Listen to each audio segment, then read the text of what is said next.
I'm not much of a wine guy, but I thought I'd try some port. What's happening, Panda Nation? Peter Von Panda here. I just picked this up because it was on sale. It's by Sheffield, and it's a Tawny Port.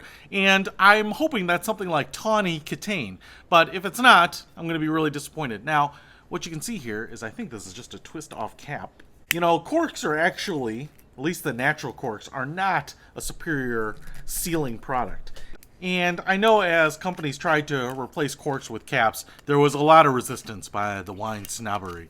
But caps actually seal far better. In fact, one thing that I've heard is that boxed wine, because the bag compresses and doesn't allow air to replace the wine that is evacuated, keep the wine fresher and are actually superior and more space efficient. So, I thought I would try this because, I don't know, I feel like I should enjoy wine.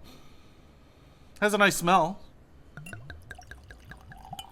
I think a port is kind of a dessert wine. It's definitely aromatic. And it smells generally like a red wine.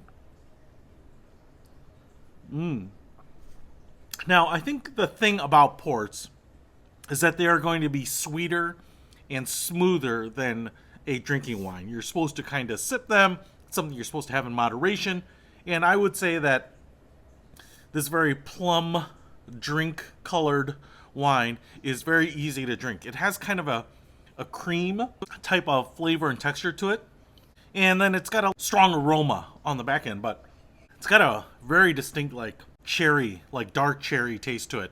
And so I think it makes it kind of easy to drink. Now I think you're just supposed to have a small dram of it. But it kind of tastes like candy. Hey, if you're looking for a wine that goes down smooth and is very inexpensive, like this Sheffield, I'll put a link to it in the description below. Peter Von Panda. Out.